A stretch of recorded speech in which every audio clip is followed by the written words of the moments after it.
Some places hold secrets older than our maps can measure. Some forests remind us of things we chose to forget. And some borders exist not to keep people out, but to keep something else in. What I am about to tell you has never been officially documented. The military hides these things. Command has classified this as secret information. The men who lived through it were told to keep quiet or face the consequences. Most of us obeyed. We had families, careers, lives we wanted to protect. But silence has a weight. It grows heavier with each passing year. And now, as construction crews prepare to cut into that forbidden zone, as bulldozers prepare to tear down the old shelter, I can no longer remain silent. This is not a ghost story. This is not folklore passed down through generations. This is what happened to my team in September 2019 when we entered Freetown Fall River State Forest looking for 2 missing soldiers. We found them, but we also found something else, something that has lived in those woods long before we built our bases and marked our trails, something that will outlive us all. This is my testimony. This is my warning. And if you ever find yourself in that forest, remember what you are about to read. Before we start, like and subscribe. Let me know where you're watching from, and you can support the channel with a super thanks or by joining. September 2019, Western Massachusetts. 2 soldiers from the 10th Mountain Division went missing during a land navigation exercise in Freetown Fall River State Forest. The call came at 0400 hours. I was Sergeant Cole Matthews, 15 years in the Army, 3 deployments. I had walked through worse places than a Massachusetts forest, or so I thought. Captain Morrison briefed us in a room that felt too bright after the dim hallway. Red circles marked the last known positions of PFC Danny Ramirez and Specialist Kyle Harrison on the map spread across the table. They had entered at 1800 hours the previous evening. When they did not check in by midnight, the duty NCO initiated search protocols. A quick reaction team swept their planned route twice, found nothing. Morrison looked tired, dark circles under his eyes.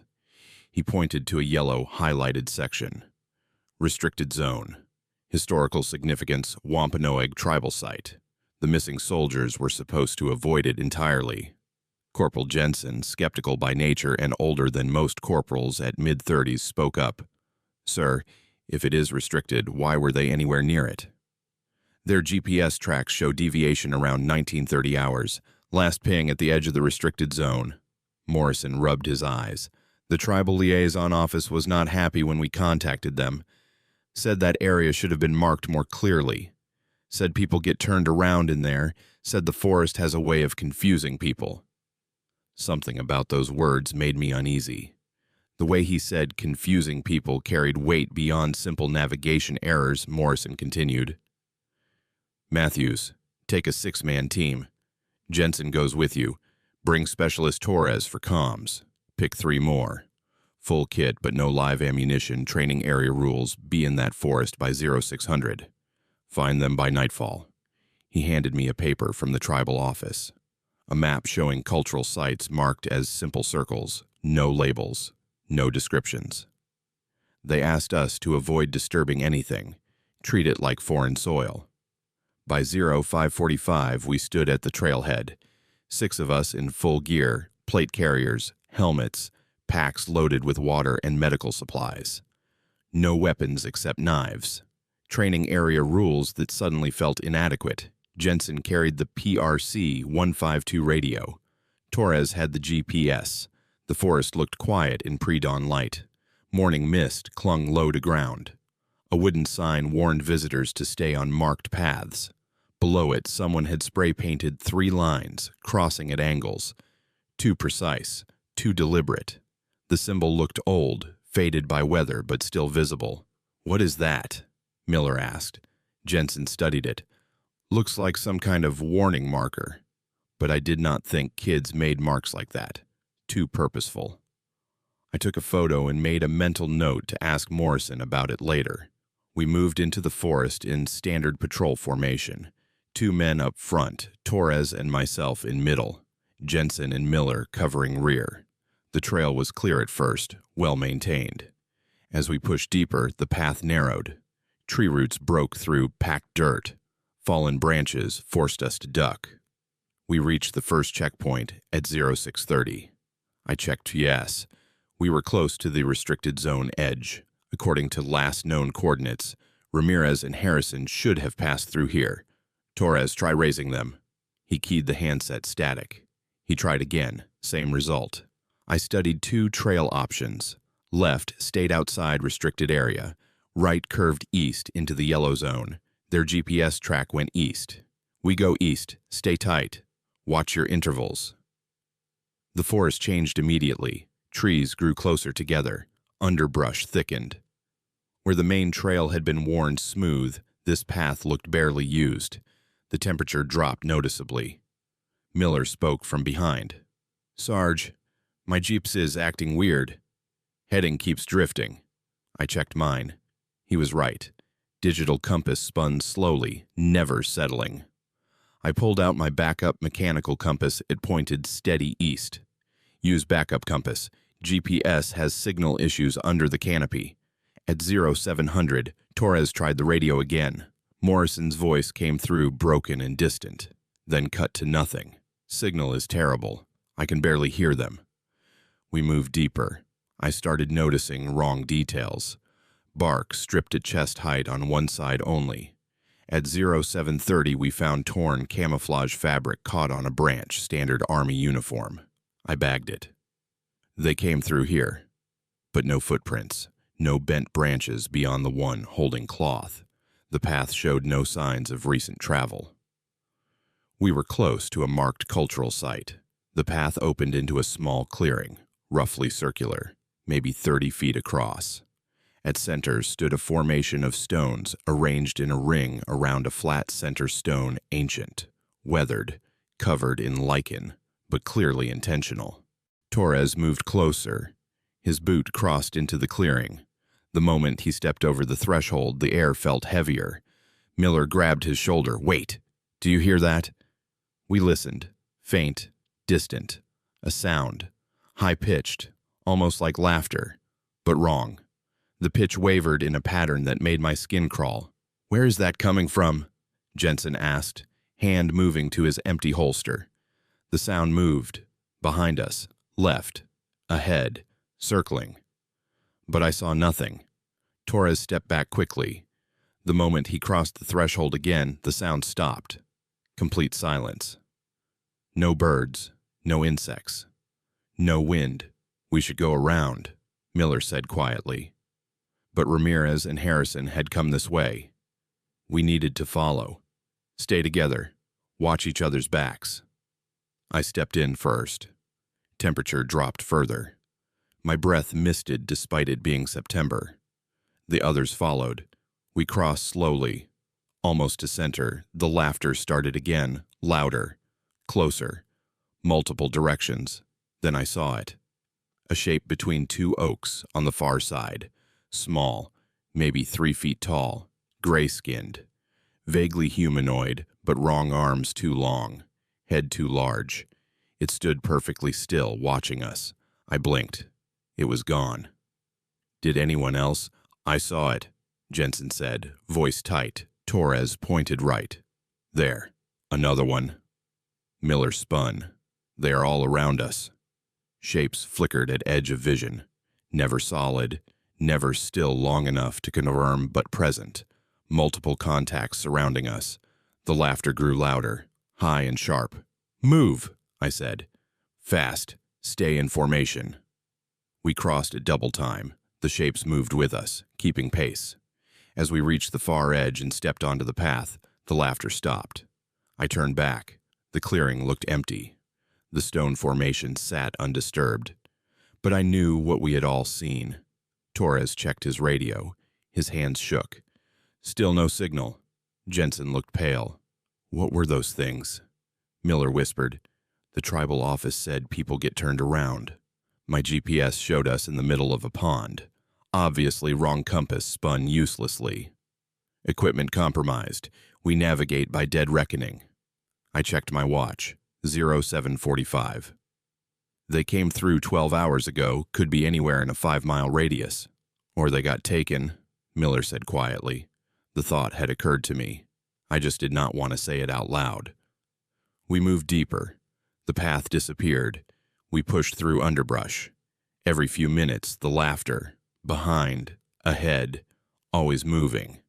At 08:15, Miller found a boot army issue, size 10, sitting upright on a flat rock. No blood, no tears, just carefully placed.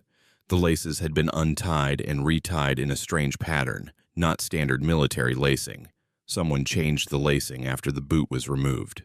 The forest pressed tighter. Frost formed on leaves. The shapes kept appearing gray forms at edge of vision. They were hurting us. Every time we tried to angle north or south, shapes appeared. Laughter grew louder. Stones flew, landing close enough to make us change direction till we're being pushed east. Deeper, farther from the trailhead. I stopped the team. They are controlling our movement. They want us going east. Then we go different direction, Torres said. I nodded. West, back toward trail. We turned. Immediately the forest erupted. Laughter became screaming. Stones flew from trees. A branch crashed down. More shapes appeared, closer now. I got my first clear look. 3 feet tall, hunched. Gray skin covered in coarse hair. Face stretched. Angular eyes too large for the skull. Mouth twisted, showing small pointed teeth. Arms hanging nearly to ground, with fingers too long, almost like twigs. It held a stone. The creature tilted its head, studying us. Then its mouth moved, and that high laughter came out. Not mindless. It was communicating. Miller raised his hand slowly. We do not want trouble. We are just looking for... The creature threw the stone. It hit Miller's helmet, with sharp crack knocking him sideways. More stones flew from multiple directions. We ducked and covered. Fall back, I shouted. East, go east. We ran. Pure survival movement, forest blurred. Behind us, laughter followed. Dozens of voices. We crashed through underbrush for what felt like miles. Finally, I called halt. We collapsed behind a fallen trunk. Miller had bruise on temple. Torres had cut above eye. Otherwise, intact. Laughter stopped. Forest silent. Torres tried radio. Alpha Base, we are under attack. Request immediate extraction. Static. GPS still malfunctioning. Compass spinning. We were lost. Turned around. Then I heard it. Faint. Distant. A voice. Human. Help. Someone help. Torres stood. That is Ramirez. The call came from ahead east. Deeper. Could be trap, Jensen said.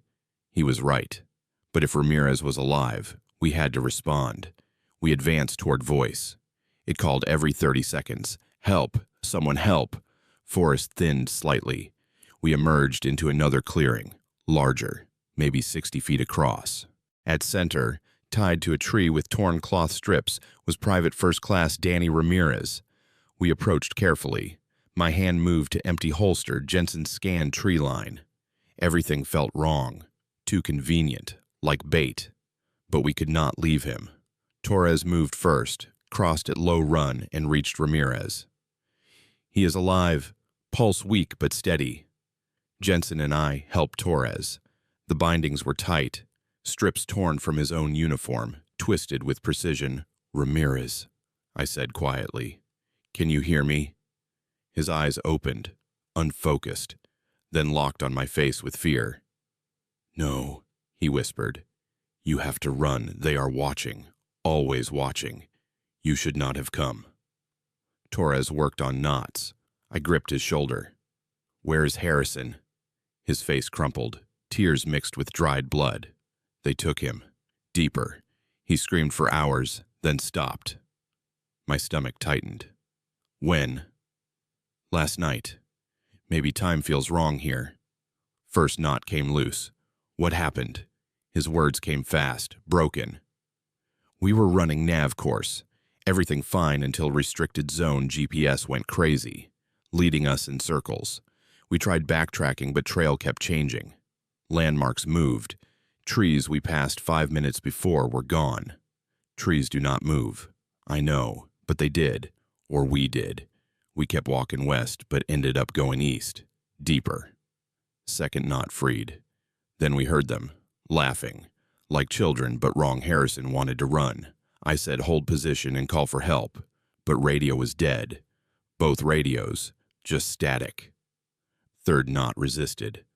Torres pulled harder. They started throwing stones. One hit Harrison's knee. He went down. Before I could help, they were everywhere. Dozens. Little gray things with long arms. They grabbed Harrison, dragged him into trees. I tried to follow, but more surrounded me. Tied me here. Left me. "Why not kill you?" Jensen asked. Ramirez looked at him with hollow eyes. "Because they wanted you to find me. They want more of us here. Whole forest is a trap." Final knot came free. Torres caught him as he slumped. "I got you. Can you walk?" "I think so." We helped him up. His legs shook, but held. Miller's voice came sharp. "Movement. Multiple contacts. All sides." I spun. Tree line rippled with gray shapes. Dozens, maybe more. All watching with two large eyes. Defensive formation, back to back. We formed tight circle with Ramirez in center. No weapons. 5 of us against unknown number. The creatures did not advance, just stood, watching, waiting. Then one stepped forward, taller than others, maybe 4 feet, darker patches like old scars. It opened its mouth, and that high laughter came out, but slower, more controlled, almost like speech. It raised one long arm and pointed east. "It wants us to go that way," Torres whispered. "Not happening," Jensen said. The creature's laughter changed pitch, became sharper, angry. It gestured again. Behind us, stones flew from tree line. Did not hit us, just landed around our feet in tight circle, a demonstration. "If we do not comply, they will attack," I said. "We cannot just walk into whatever they planned," Miller said. "We do not have choice." Another volley closer. One grazed Torres's shoulder. The tall creature pointed east again. Message clear. Move or face consequences. Fighting retreat. We move east, but stay ready to break and run. Keep Ramirez protected. We started moving. The creatures parted to let us through eastern side. As we passed, I got better look. Their skin was not smooth, texture like tree bark, gray and rough. Hands ended in fingers like twigs, and their eyes held intelligence, not animal, closer to human, calculating, aware. We walked 10 minutes. Creatures followed at distance, never too close, never too far, just maintaining pressure. Ramirez stumbled. Torres caught him. "Stay with us. This is how they moved us before. Harrison and me. They pushed us east for hours, always east." East toward what? I do not know. But Harrison figured it out before they took him. Said forest has layers. Deeper you go, worse it gets. Said there was something at center. Something old. Forest grew denser. Trees here were massive. Ancient oaks with trunks 4 men could not encircle. Roots broke through ground in thick coils. Moss covered everything. Temperature dropped again. Cold enough to see breath clearly. In September, in Massachusetts, we reached another clearing, smaller. At center stood a structure, framework of branches woven into dome shape, about 6 feet tall. Entrance faced east. "What is that?" Miller asked. Before anyone could answer, sound came from inside. Movement, something dragging. We froze. Sound came again. Then voice. Weak, barely audible. "Help. Someone." Torres started forward. I grabbed his arm. "Wait. Could be trick." "That is Harrison. I know his voice." Or bait, like with Ramirez. Or he actually needs help. Every instinct screamed trap, but if Harrison was in there, injured and alive, we had duty to extract him. Jensen, Miller, cover tree line. Torres, with me. If anything goes wrong, you three run west and do not stop. Sarge, that is an order. Torres and I approached slowly. Creatures had stopped following. They ringed clearing, but kept distance. Watching. Entrance was low. We would have to crouch. Perfect ambush point. I pulled out flashlight and clicked it on. Beam cut through dim interior. Inside, tied same as Ramirez, was specialist Kyle Harrison. But something was wrong. Skin looked pale, waxy, eyes open but unfocused. Drool ran from corner of mouth. "Harrison," I called. "Can you hear me?" No response. Torres and I entered. Space inside was cramped. Walls woven so tightly, almost no light came through. I checked his pulse. Thready, weak, skin felt cold. He is hypothermic. We need to get him warm. Torres started on bindings. These were tighter than Ramirez's, more complex, multiple layers. Harrison's eyes suddenly focused. He looked directly at me, mouth moved. "Run." Word came out, barely whisper.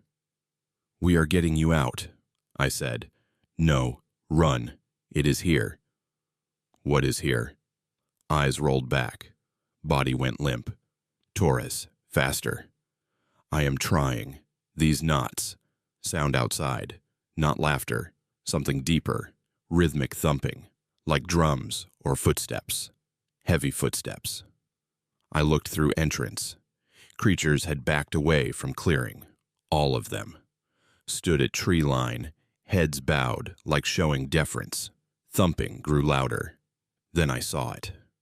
Something moved between massive oaks, bigger than small gray creatures, much bigger, walked upright on two legs, 8 feet tall, maybe more, body covered in same bark-like skin but darker, almost black, arms hung to knees. Head was elongated, angular, and it was coming toward structure. "Torres, now. Get those knots undone now." "Almost. Got it." Creature reached clearing, stopped at edge. For long moment just stood there, then raised head and let out sound that made my bones ache. Not roar. Deep resonating hum I felt in chest. Small creatures responded. High laughter echoed through forest. A chorus. Jensen's voice from outside. "Sarge, we got problem." "I see it." "No, not just that one. There are more, coming from all directions." I looked through gaps in woven walls. He was right. More large shapes moved through trees. 3, 4, 5, all converging on our position.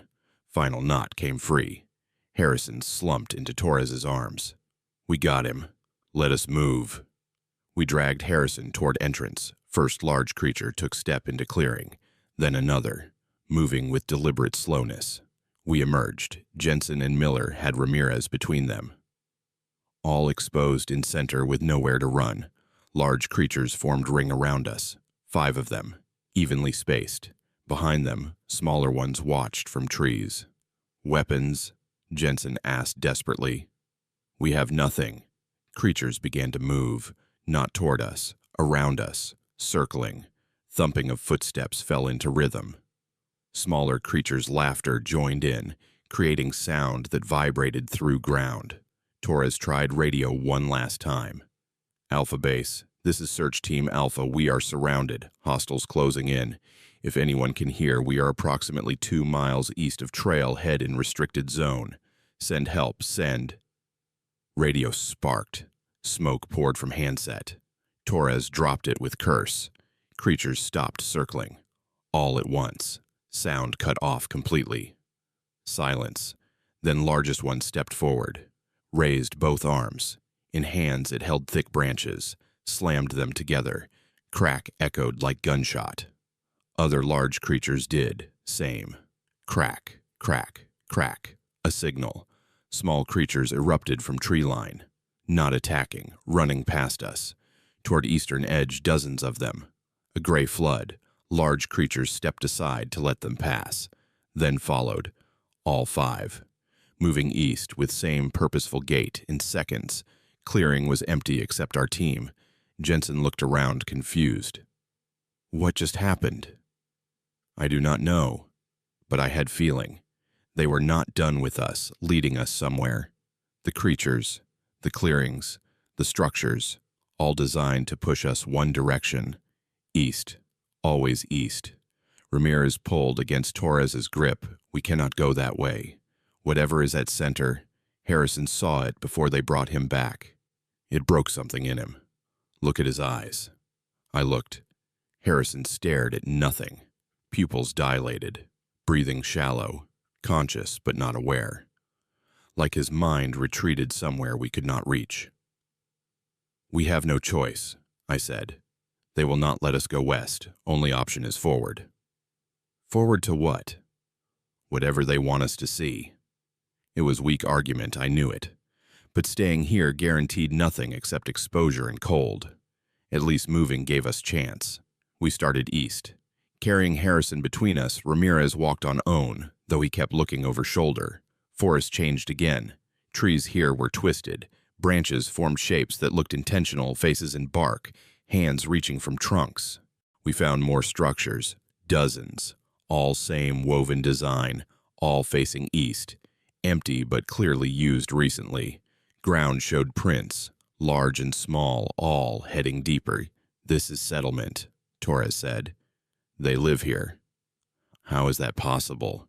We are 30 miles from base. Forest gets hikers, someone would have reported. Would they? Jensen pointed to structures. Look at them. From distance, they look like natural formations, just dead branches caught in trees you would walk right past. He was right. Camouflage was perfect. These things had adapted to hide in plain sight. We walked another 20 minutes. Light grew dimmer, though barely noon. Canopy so dense it blocked everything. We moved through perpetual twilight. Then forest opened. We stepped into massive clearing, easily 200 feet across. At center stood something that made my breath catch. A tree. But not like any tree I'd ever seen. Enormous trunk had to be 20 feet wide. Branches spread like skeletal hand reaching for sky. But bark was wrong. Too smooth. Too dark. And it pulsed slow, rhythmic movement, like breathing. Around tree, creatures had gathered. Hundreds, small and large, all facing trunk, all completely still, waiting. We stopped at edge. None of us spoke. Sight defied words. Largest creature stood closest to tree, turned and looked directly at us, then stepped aside and gestured to trunk. Invitation. Or command. Harrison suddenly convulsed in our arms. Eyes rolled back, mouth opened. Words poured out, not his voice. Something else speaking through him. The old place remembers. The old place knows. Blood feeds roots. Flesh feeds bark. Come. Join. Become. Then went limp again. Torres looked at me with wide eyes. Sarge, we need to leave. Right now. I wanted to agree. Every fiber screamed to run, but creatures surrounded us. Nowhere to go except forward. Large creature gestured again. More insistent. I made decision. Jensen Miller, stay here with Harrison and Ramirez Torres, with me. I am not letting you go alone, Jensen said. That is order, Corporal. He saw my face, nodded once. Torres and I walked toward tree creatures parted to let us through. As we got closer, I could see details. Bark was not just smooth. It had patterns, carved or grown. Images of creatures, humans, animals, all intertwined, all flowing toward base where roots disappeared into earth. And roots were not normal. They pulsed with same rhythmic movement, like veins carrying blood. Large creature moved beside us, reached out one long arm and placed twig-like fingers on trunk. Tree responded. Pulsing increased, faster, stronger. Sound emerged from deep within wood. Low vibration I felt in bones. Creature looked at me. Its eyes held something unexpected. Sadness. It removed hand from trunk and pointed at base. At roots. I looked closer. Between roots, partially buried, were bones. Human bones, old, weathered, but not ancient. Years, not centuries. Mixed among bones were pieces of modern equipment. Compass, dog tags, part of radio military equipment. Others have been here before, I whispered. Torres knelt beside roots, carefully pulled out dog tags, red name stamped on metal, CPL James Rodriguez, 1994. My stomach dropped. That was 30 years ago. There are more. Torres dug carefully. More bones. More equipment. Another set of tags. SGT Marie Thompson, 2003. How many? At least 10 sets of remains, maybe more deeper down. I looked at large creature. You brought them here.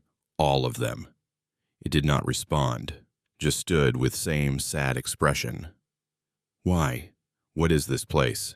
Creature reached out again. This time touched my shoulder. Fingers were cold, hard as wood, but gentle. Image flashed in my mind, not from my memories. From somewhere else I saw a forest as it once was, thousands of years ago. Pristine, untouched. These creatures living in harmony with trees.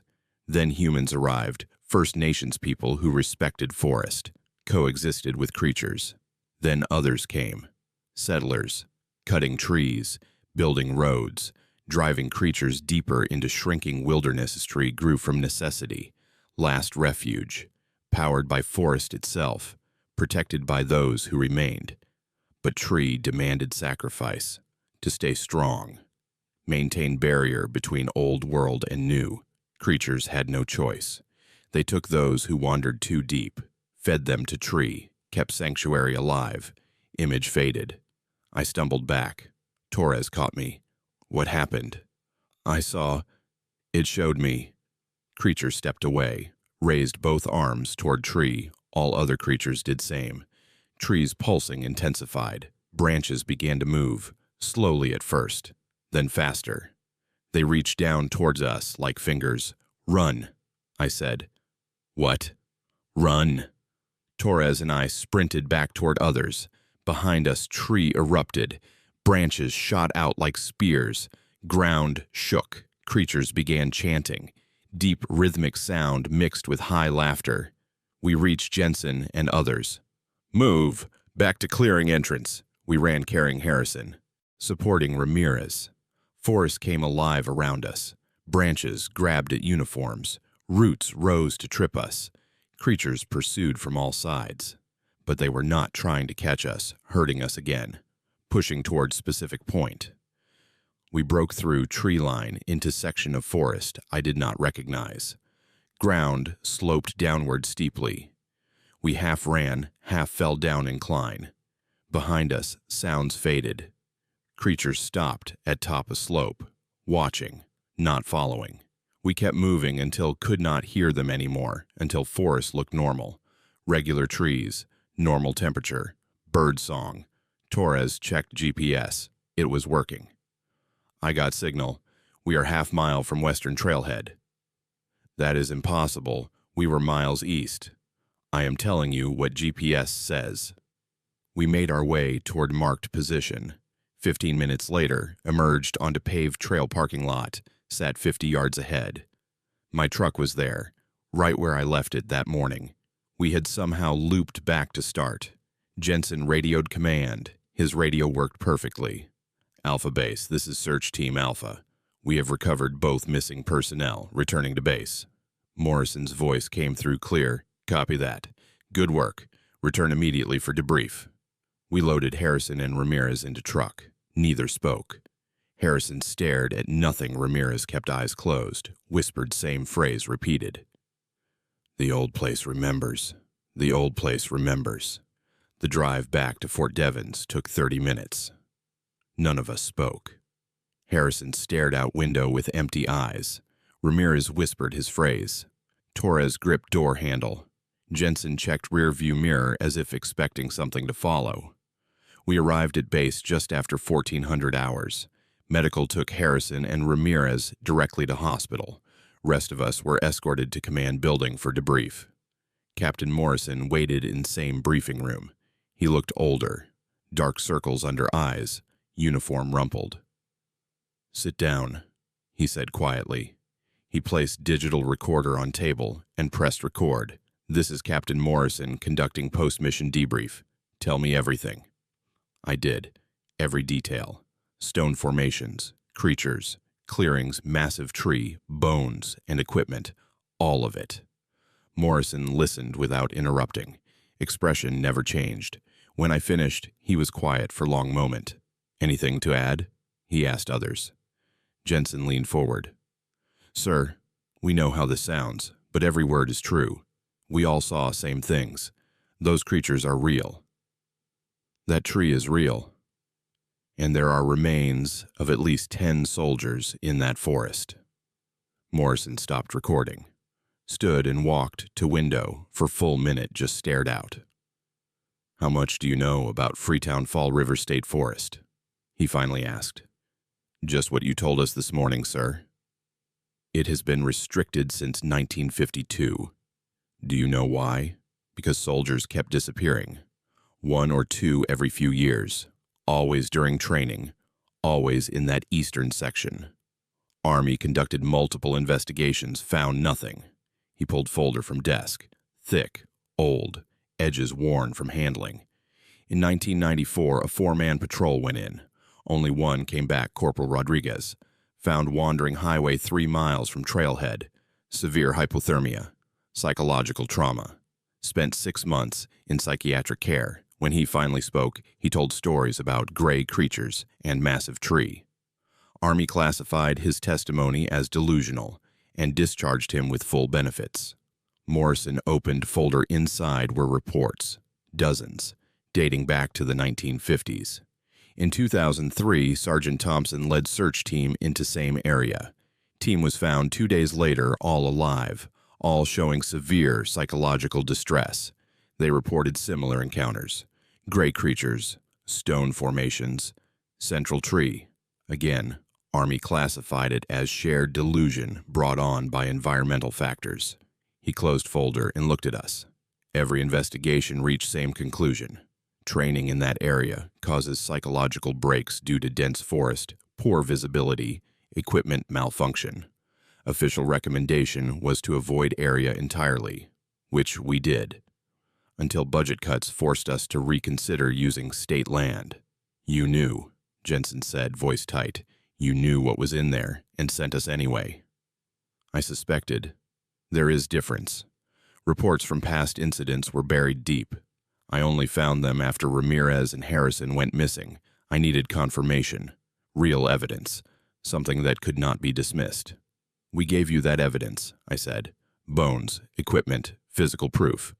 Which is exactly why this conversation never happened. Room went cold. Morrison restarted recorder. "This is Captain Morrison concluding debrief. Search Team Alpha successfully recovered both missing personnel showed signs of exposure, dehydration, minor injuries consistent with being lost in dense woodland. No hostiles contacts encountered. Equipment malfunction led to navigation errors. All team members cleared for duty pending medical evaluation." He stopped recording. "That is official report. That is what will be filed. That is what happened. Understood?" "Sir." "Understood, Sergeant." I met his eyes. I saw fear there. Not of us, of what we represented. If our story went into official channels, questions would be asked. Investigations launched. People would want to see tree recover remains, maybe clear forest. And Morrison knew something we did not, something that made him want to keep this buried. "What is really in there?" I asked quietly. Morrison looked at folder on desk. "Something old, something that was here long before we built this base, before settlers came, before any of us." He pushed folder across table to me. "Read these. Then you will understand why some places should be left alone." I opened folder. First report was dated 1953. Patrol of 6 entered forest, only 3 returned. Their testimony described creatures matching what we saw. But there was more. Creatures communicated, not with words, with images, memories. They showed soldiers their history, what forest had been, what it became, what it would do to protect itself. Next report was from 1967, larger team, better equipped. They reached tree, attempted to document it, take samples. Forest responded violently.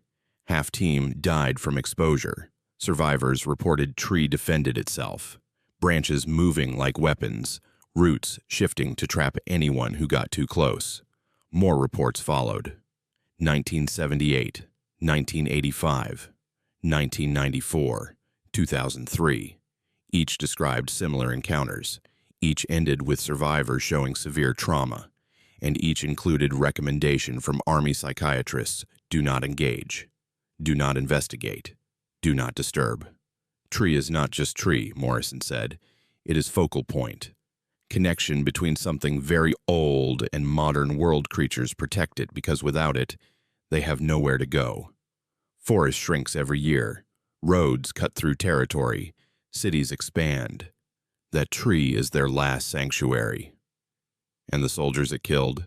Jensen asked. The bones we found? Sacrifice, necessary to keep tree alive. Maintain barrier. Creatures do not kill for sport. They kill to survive. Just like we would if someone threatened our last refuge. Torres shook his head. This is insane. We cannot just leave it there. Yes, and if we go back with force, if we try to destroy that tree, creatures will fight. Based on these reports, we will lose more people than we save. Forest is their domain. They know every inch. They can manipulate it in ways we do not understand. Any military action would be bloodbath. So we do nothing? I asked. We do what has been done for 70 years. We mark area as restricted. We tell soldiers to stay out. And we hope that is enough. Room fell silent. Morrison stood. You will be evaluated by medical. You will receive mandatory counseling. Your official statements will reflect equipment malfunction and navigation errors. In return, you stay on active duty with full benefits. No one questions your fitness. Alternative is discharge. Psychiatric grounds. Your story enters official channels and gets you labeled mentally unfit. Choice is yours. One by one, we agreed. What else could we do? I visited Harrison in hospital that evening. He lay in bed, staring at ceiling. Monitors beeped beside him. How are you feeling? I asked. He did not respond at first, then slowly turned head to look at me. I saw it, he whispered. Really saw it, not just tree. What is inside tree? What is connected to it? What did you see? Everything. Whole forest, every tree, every root, all connected, all alive, and aware. It knew we were there, knew what we wanted, knew our thoughts before we thought them. His fingers gripped sheets, white-knuckled. It showed me what happens if tree dies, barrier breaks. Those creatures lose their anchor to this world. They fade, disappear, become nothing. So they protect it, feed it, keep it strong. Not because they want to, because they have to. Harrison, they did not want to hurt us. They just wanted us to understand, to respect their home, but we never do. We keep pushing, keep taking, until there is nothing left. Tears ran down his face. I felt what they felt. Fear, desperation. We are killing them, slowly, and they can only watch as their world shrinks. A nurse entered and adjusted his IV. She glanced at me with a look that said, visiting hours were ending. Harrison grabbed my wrist with surprising strength.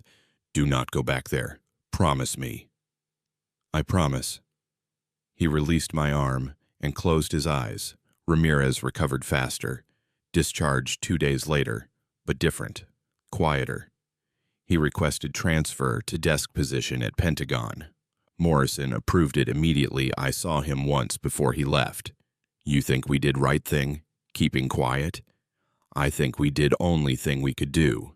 Those soldiers whose bones we found, they had families, people who spent years wondering what happened. I know. And now those families will never get answers, never get closure. I had no response. He was right. Truth would stay buried. Ramirez finished his coffee. I keep thinking about what those creatures showed us. Forest shrinking, territory disappearing. How long before there is nothing left? How long before that tree dies and they all vanish? Maybe that is how it is supposed to be. Old things making way for new. Or maybe we are destroying something we do not understand, something important. He stood. Either way, I am done with forests. He left next morning. I never saw him again. Mandatory counseling was perfunctory. Military psychologist asked standard questions. I gave standard answers. She signed off on evaluation, fit for service. Jensen and Torres got similar clearances. Miller took hardship discharge 6 months later. No one fought it. Life at Fort Devens returned to normal. Forest remained restricted. Occasionally someone asked why. Answer was always same. Cultural sensitivity, historical preservation, environmental protection. No one questioned it. I stayed at Devens for another 3 years. During that time, no one else went missing. Creatures stayed in sanctuary. We stayed out. An unspoken agreement. But I thought about them often, especially at night when base grew quiet. I would remember sadness in that large creature's eyes, way it touched my shoulder, images it showed me. They were not monsters. They were survivors, last of their kind, clinging to shrinking piece of wilderness, doing whatever necessary to preserve existence. In 2022, I was promoted and transferred to Fort Benning. I left Massachusetts behind, but I carried Forest with me. Some experiences mark you, change how you see world. Last year I received letter, no return address. Inside was newspaper clipping from Boston paper. Article discussed plans to expand Route 24 proposed path would cut directly through eastern section of Freetown Fall River State Forest. The restricted section. Below article, someone had written single line in careful handwriting, "The old place remembers."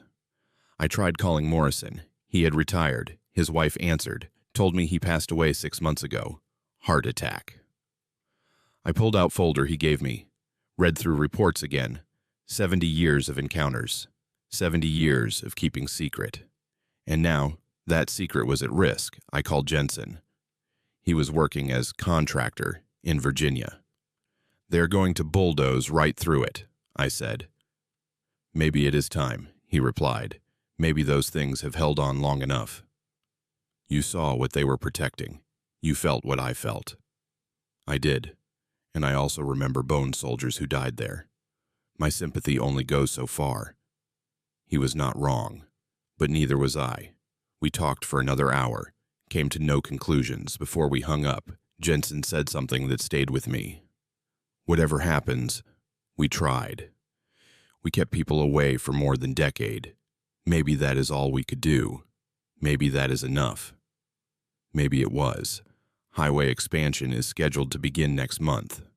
I do not know what will happen when bulldozers reach that eastern section when they get close to tree. Part of me hopes creatures have moved on, found another sanctuary, but another part knows better. They have nowhere else to go. I think about going back, warning construction crews. But who would believe me? Retired sergeant with stories about gray creatures and living trees. I would be dismissed as crazy, so I stay here, thousands of miles away. And I wait, sometimes late at night, when wind moves through Georgia pines in certain way. I hear it, that high laughter, distant but distinct. I tell myself it is imagination, memories playing tricks. But I know what I hear. The old places remember. They always remember. And they never forgive. Harrison never left psychiatric care. He is still there. Facility in Maryland. I visited once, 2 years ago. He sat in common room, staring out window at small garden. Do you still see it? I asked. He nodded slowly. Every day, every night, tree roots, connection, always there. In my head, in my dreams. It showed me too much, more than human mind can hold. I am sorry. Do not be someone needed to see, someone needed to understand. Maybe I was chosen to carry knowledge, to be witness. He turned to look at me, eyes clear focused. When they cut into that forest, when they reach tree, something will happen. I do not know what, but I feel it. Pressure building, like storm about to break. You should warn people. Tell them to stay away. They would not listen. Then at least you tried. That is all we can do, try. I left him there, returned to my life, tried to forget, but you do not forget something like that. You carry it, like scar, like weight, and now I am telling this story, putting it into words. Maybe someone will read it. Maybe someone will understand. Maybe when news reports strange accidents on construction site, when workers start disappearing, when project shuts down without explanation, maybe someone will remember these words and know truth. Forest is alive. It is aware, and it protects its own. We were trespassers in place older than our country, older than our civilization, place where different rules apply, where boundary between our world and something else grows thin. Creatures we saw were not evil, not good. They simply existed, doing what they must to survive in a world that no longer has room for them. And maybe that is real horror, not gray shapes and shadows, not massive tree feeding on bones, but realization that we are destroying things we do not understand, taking spaces that do not belong to us, pushing ancient inhabitants into smaller corners until they have nothing left but desperate measures. I was soldier. I followed orders. I believed in duty and honor. But after that day in forest, I started questioning what innocent really means. Are we innocent for expanding into every wild place, for cutting every old tree, for building roads through last sanctuaries? Or are we guilty of something far worse? I do not have answers, only questions, and memories that will not fade. 3 weeks from now, bulldozers arrive. I will be watching news, waiting, hoping I am wrong, but I do not think I am. Old place remembers, and it will not go quietly. To anyone reading this, if you ever find yourself in Freetown Fall River State Forest, stay on marked trails. Do not wander east. Do not follow strange sounds. Do not investigate stone formations. And if you see gray shapes between trees, if you hear high laughter in distance, turn around. Walk away. Do not look back. Some places are not meant for us. Some boundaries should not be crossed. Some truths are better left undiscovered. I learned that lesson in September 2019. I hope you never have to learn it yourself. Remember forest. Respect what you do not understand. And know that we share this world with things older and stranger than our minds can grasp. They were here first. They will be here after we are gone. And in between, we owe them dignity of distance. That is all I have to say. That is my testimony. That is my warning. The old place remembers. It always will.